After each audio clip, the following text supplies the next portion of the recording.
Just a few days ago, in broad daylight, Andriy Parubiy, a renowned politician who is also one of the main people responsible for the events we are experiencing today as the Ukrainian conflict, was eliminated in Ukraine.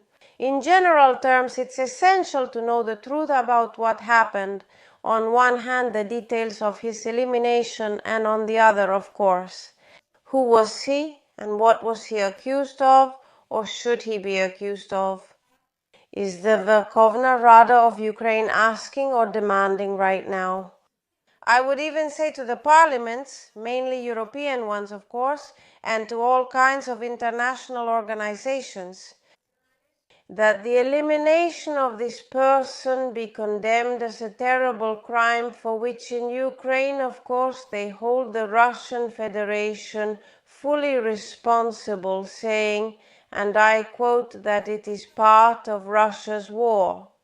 I nearly forgot to mention that for obvious reasons I'll compile all event images into one post and upload them to Telegram. As always, the link will be in a pinned comment as well as in the description of this video. And my Telegram channel Liusibaya, or Liusibaya altogether, just like the rest of my social media. Let's keep going. First of all, details about the removal. I'm saying this, of course, because of the algorithms, and from now on I'm only going to use this one word. Secondly, an extremely fundamental detail. Really, by understanding the Enlightenment, what happened to Andriy Parubiy, you can practically know the entire history of the Ukrainian conflict itself. Just a few points that triggered the violence. Ukraine is now trying to distort this narrative because the Eliminator himself has already given his first statements. As an interesting detail, what does that mean? What? The one who left with a convinced Ukrainian nationalist who seems to have disappeared, and well, they say he was killed in action in the city of Bakhmut. And this really represents on one hand a personal tragedy, and on the other the tragedy of an entire people.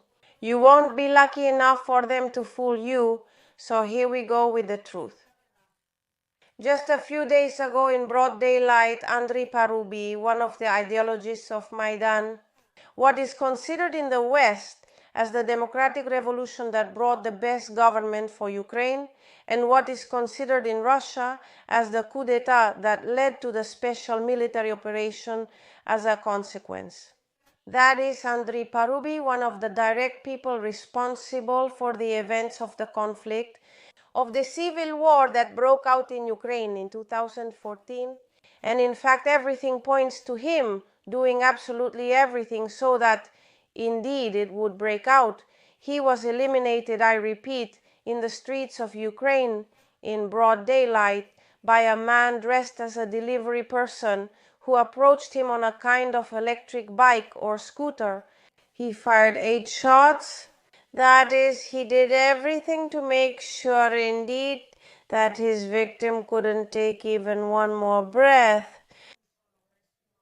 Right after he vanished from the scene, they ended up catching him, of course, as someone closely connected to the Russian Federation, because the event itself, Ukraine attributes it entirely to the Russian secret services. However, they made a big mistake when they let him speak openly with journalists, because it turns out that the elimination in question was carried out to take revenge on the Ukrainian politicians. And what about the hole they've put the whole country into? I mean, basically, this man has summed up what has happened in Ukraine, at least since 2014. He decided to take revenge for that and said he ended up eliminating Parubiy because he doesn't live in Vinnytsia. He says if he had lived in Vinnytsia, he would have done exactly the same with Poroshenko. And just look at how far the fear of the Ukrainian authorities has come. Because as we would say in Russia, the cat knows very well whose food it has eaten. Why? For a piece of meat, or whose piece of meat did it just eat? Poroshenko, one of the former presidents of Ukraine, precisely the one responsible for what happened for many years in Donbass, now walks around with dozens of bodyguards, and the images do not speak for him.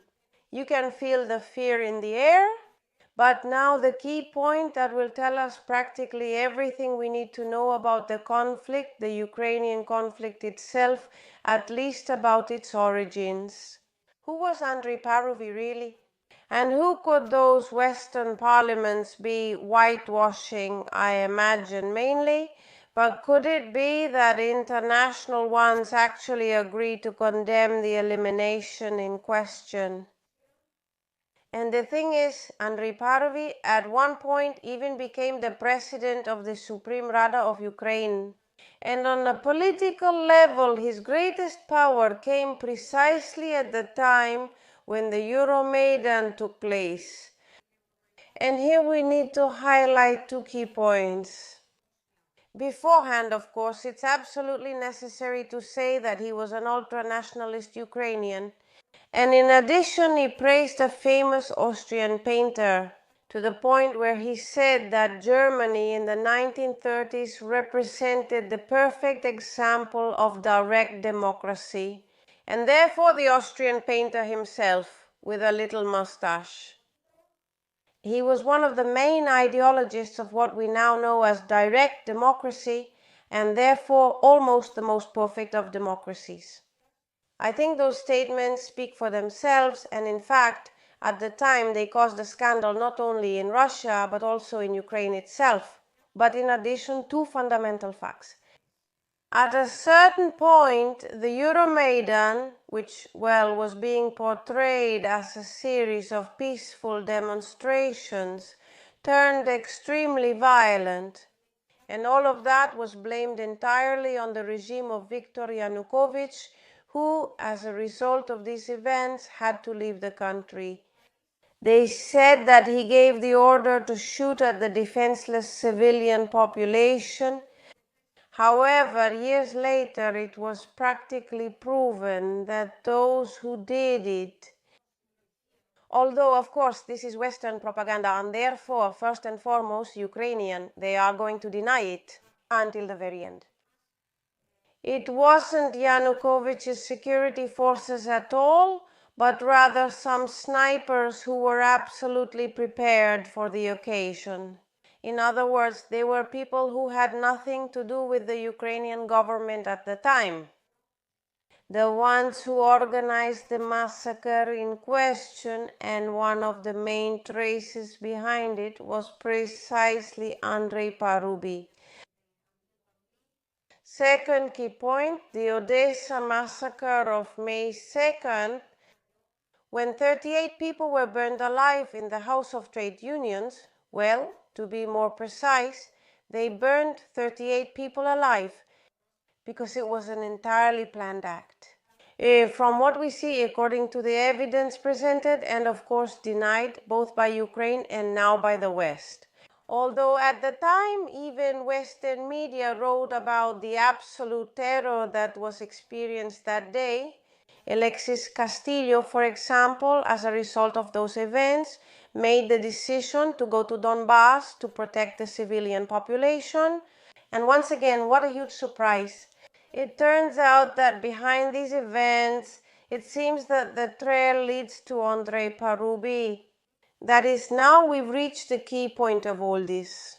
The Ukrainian conflict was absolutely provoked, and of course it had nothing to do with Viktor Yanukovych's government, but rather it was paid for.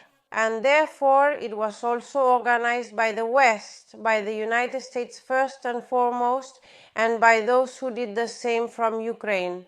Among them is the person whose elimination, according to the Kiev regime, now has to be condemned by the entire world. Another very interesting fact, when journalists asked the perpetrator of this crime whether the Russian state was actually behind it or if he was somehow threatened by Russia, I imagine that they, in turn, thought I would back down, that I would get scared, that I would want to make a deal with the Ukrainian government and therefore agree to blame Russia for everything. He said not at all that he had acted alone and had done it out of revenge, because of what the Ukrainian politicians, among whom was, or I repeat, Parubiy, did to the civilian population. And one of the key points of all this, and most likely the real motive for the crime itself, is that he said he hopes to be sentenced as soon as possible, and that he be exchanged, in other words, that he goes to the Russian Federation. Exchange means for prisoners of war, in this case Ukrainians. And does he want to go to Russia?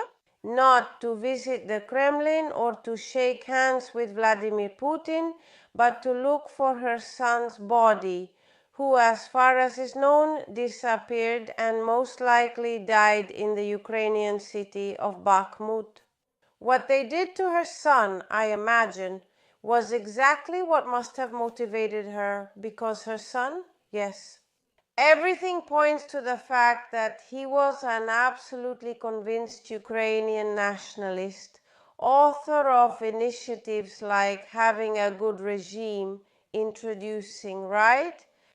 A regime divided between Russia and Ukraine. Also, when she was in Bakhmut, she wrote saying that the city was not under any kind of siege. That is, she was directly trying to be part of Ukrainian propaganda, denying reality. On one hand, on the other, she said that the men defending Bakhmut had balls of steel. I'm quoting her literally.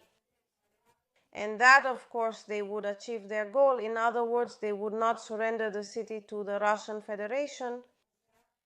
Clearly, she met a tragic end, but most likely, if it hadn't been for men like Andriy Parubiy, none of this would have happened. This video, of course, does not justify the elimination of anyone. I'm just here to present you with the facts that I believe are extremely relevant when it comes to understanding not only the crime itself. We're not here to think small, but to consider the entire history of the Ukrainian conflict. That's on one hand, and on the other, I'm here to warn you about what really happened so that you're fully aware of it. Especially when Western propaganda comes to tell you that it was the Russian Federation that did it simply to try to destabilize the situation in free and democratic Ukraine. A fact that, of course, is simply not true to this day. It wasn't even true in 2014 when men, it's already hard for me to say that word about the subject. People like Andriy and Parubiy were doing everything possible to drag their own fellow citizens into a conflict practically for life, into a humanitarian tragedy.